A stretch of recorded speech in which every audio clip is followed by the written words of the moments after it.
আমি জনি আসি আপনাদের সাথে।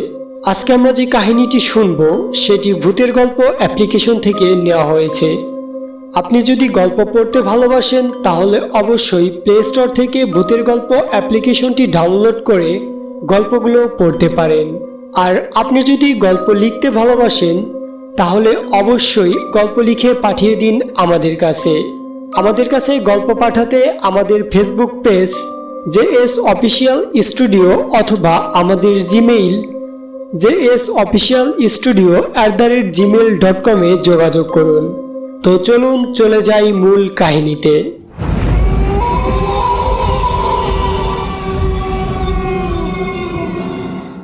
আমি রহমান, একজন সরকারি কর্মকর্তা, ফ্যামিলি প্ল্যানিংয়ের একজন পরিদর্শক। একবার মাসিক মিটিংয়ে থানা স্বাস্থ্য অধিদপ্তরে গিয়েছিলাম। সেখানে মিটিং শুরু হওয়ার কথা ছিল সকালে, কিন্তু মিটিং শুরু হতে হতে দুপুর হয়ে যায়। সেই জন্য আমার খুবই রাগ হচ্ছিল। রাগ হওয়ার কারণও যথেষ্ট। আসলে থানা সদর থেকে আমার বাড়ি প্রায় 21 কিলোমিটার দূরে। যদিও বা সবটা রাস্তা যদি বাসে যাওয়া যেত তাহলে কোনো সমস্যা ছিল না, কিন্তু 7 কিলোমিটার বাসে আর বাকিটা রাস্তা যেতে হতো সাইকেল নিয়ে। তাই সন্ধ্যা হওয়ার আগে যত তাড়াতাড়ি রওনা দেওয়া যায় ততই আমার জন্য ভালো ছিল।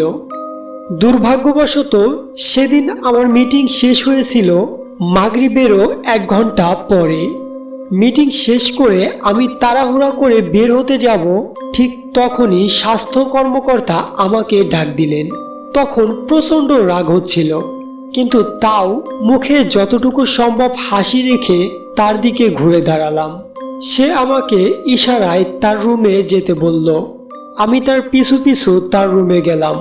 রুমে যাওয়ার পর সে আমাকে বসতে বলল।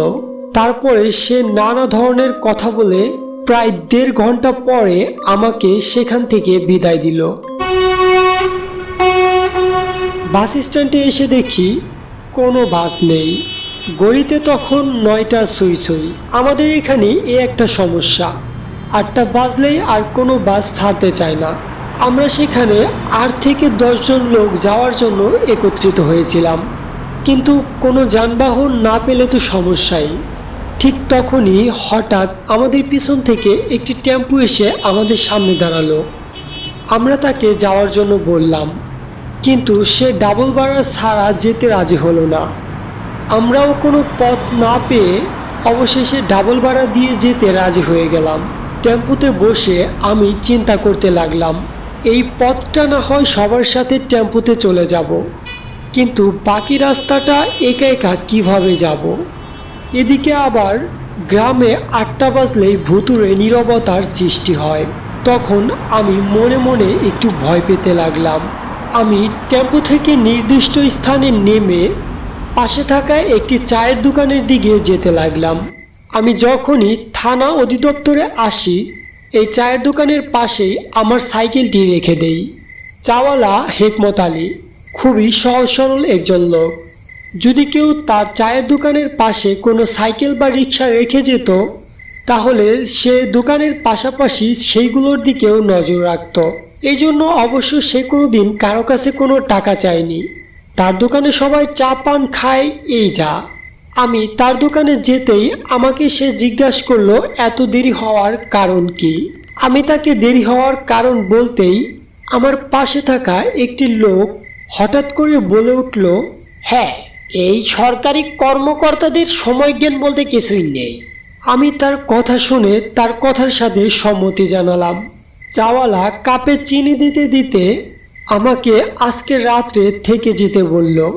আমি বেশি রাত হবার ভয় পেলেও তাকে বললাম, না রে ভাই, থাকা যাবে না, বাসায় স্ত্রী সন্তানরা চিন্তা করবে। আমার এ কথা শুনে চাওয়ালা আর জোর করলো না। আর সে সময় তো মোবাইলের ব্যাপার স্যাপারও ছিল না। আমি একটি পান মুখে দিয়ে সাইকেল নিয়ে রওনা দিলাম গ্রামের উদ্দেশ্যে। আকাশে চাঁদ দেখে আমি একটু খুশি হয়েছিলাম। যাক, এবার চাঁদের আলোয় ভালোভাবে যাওয়া যাবে। গাছের ফাঁকা দিয়ে চাঁদের আলোয় অদ্ভুত এক আলো আধারের মায়াজাল বিছিয়ে রেখেছে রাস্তায়। পথে যেতে যেতে আমি একটা অদ্ভুত জিনিস আবিষ্কার করলাম। রাতের বেলা গাছের নিচে একটু ভাবসা গরম থাকে। ডানের মোড়ের জঙ্গলটায় হঠাৎ রূপালি একটা আভা চোখে পড়ল। আমি কিছুটা চমকে গেলাম। সাইকেলের বেল দিতে দিতে আমি ডানের মোড়টা ঘুরলাম। ডানের মোড়টা ঘোরার পরে আমি মনে মনে একটু হাসলাম। আসলে ডানের মোড়ে একটা বড় পুকুর আছে, যেটায় চাঁদের আলো পড়ে রূপালি একটা আভা তৈরি করেছে। পুকুরের মাঝখানে একটা সাদা হাঁস একলা একলা ভাসছে। সামনেই কমলপুরের গোরস্থান।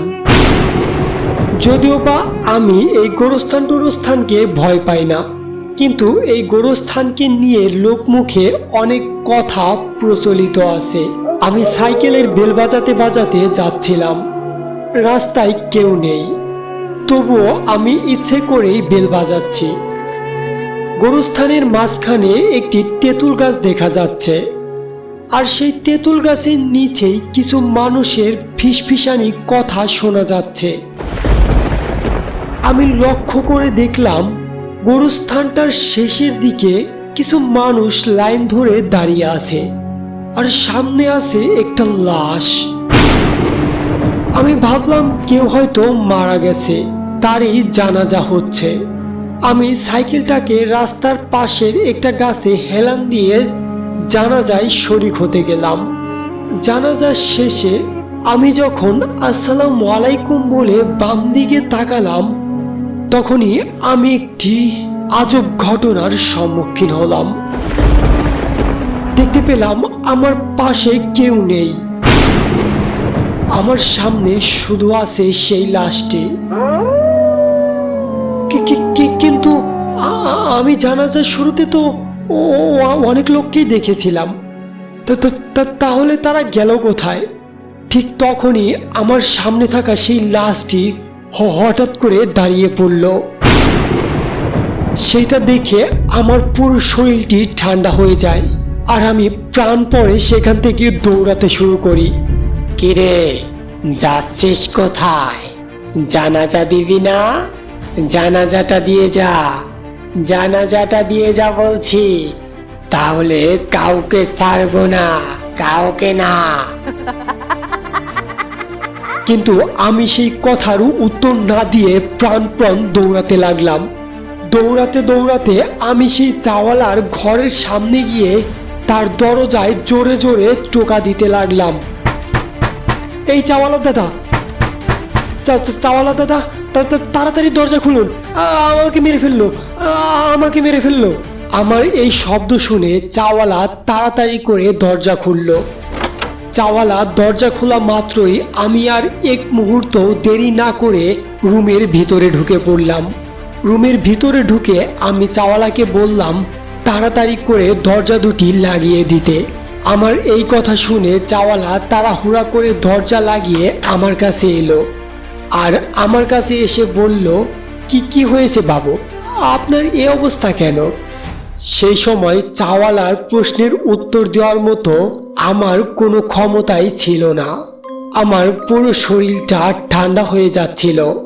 আমার এই অবস্থা দেখে চাওয়ালা আমাকে বিছানায় নিয়ে শুইয়ে দিল। আমি বিছানায় গিয়ে কাঁথা মুড়ি দিয়ে শুয়ে পড়লাম। সকালে আমি চাওয়ালাকে সব কিছু খুলে বললাম। এবারের যাত্রায় আমি বেঁচে গেছি।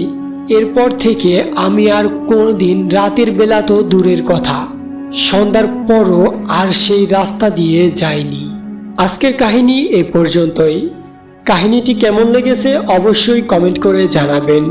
আর যদি কাহিনীটি ভালো লেগে থাকে তাহলে অবশ্যই ভিডিওতে একটি লাইক করে আমাদের গল্প ইউটিউব চ্যানেলটিকে সাবস্ক্রাইব করবেন এবং JS অফিসিয়াল স্টুডিওর পাশে থাকবেন। ধন্যবাদ।